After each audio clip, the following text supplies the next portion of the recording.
Hello everybody, this is Walker, and we're at Arena Rex, and he's going to tell us how this game works and all that good jazz. Hit it, All right, so basics of the game. When it's your turn, you're going to activate a model, go through that model's kind of full sequence of actions, and then pass the turn to your opponent. The thing that throws a wrinkle in that is you can react during your opponent's turn as well, so it's really going to be back and forth the whole time. So when you activate a model, there's 3 types of actions you can take. Basically move, attack, or upgrade to a power attack, which is sort of attack harder. It's all governed by sort of a fatigue system that we've got. So if you take a look at the models down here, we've got some fatigue tokens. So either your model's going to be ready, fatigued, or flip it over for exhausted is kind of as far as you can go on that scale. So if you're ready, you can activate that model at the start of the turn. He's able to react to your opponent. If you're fatigued, you recently did one of those things, so you can't do it immediately, but it's easy to clear off. So you're going to kind of cycle through regular fatigue folks.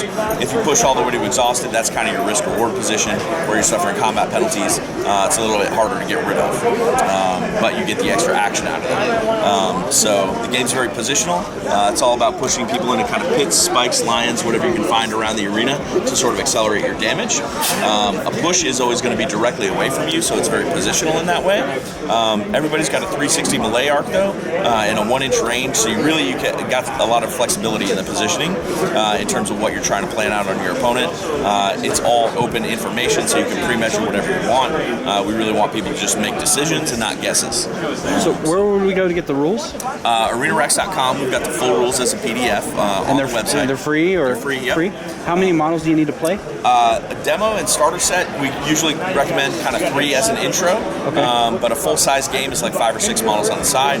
We do our tournaments at 6 just to give people a little room to experiment with more stuff. But a full-size game, once you get the rules down, is going to take you about 30-45 minutes. Now, I've been on your website, and your models are amazing. Absolutely amazing. Thank you.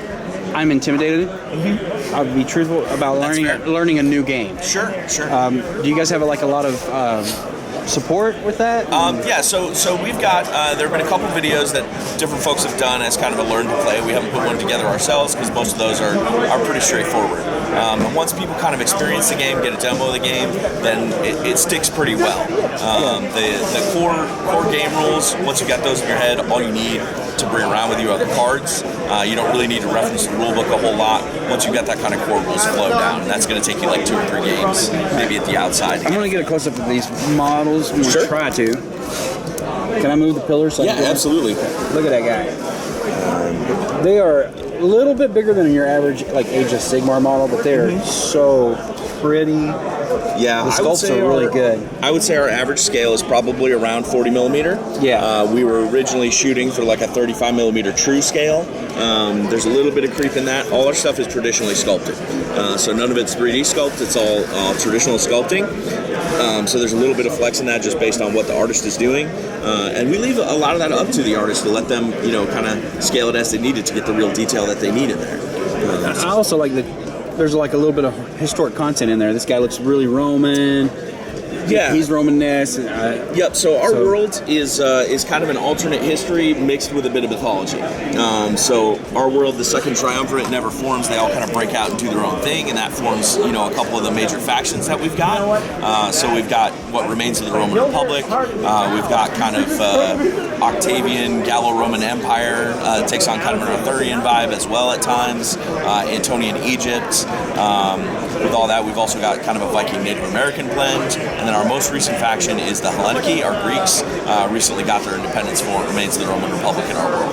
So we've got kind of an alternate history there. And then our general rule is if the crowd believes it to be true, it is. That lets us play with a lot more of the kind of mythological stuff. And a little bit of weirdness that we can throw in on top of everything else. That's very cool because as a history teacher myself, yep. I am big into mythology and stuff like that. So it's really cool to see it on a tabletop.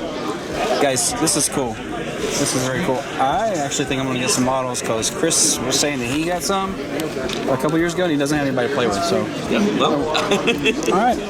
Well, I'm going to go shop. Awesome. Talk to you guys later. Thank you very much. Absolutely. Thanks for Do coming. you have Check any us other out. plugs you'd like to put in? I'll be at CapsicCon in a couple weeks. Okay. So a nice small show, but lots of folks there. They're great folks. We got some events going on there as well, so we got a pretty active community there. If you're on the East Coast, we'll be at Adepticon in the spring, Gen Con in the summer, so we'll be kind of all over the place. Check us out for events.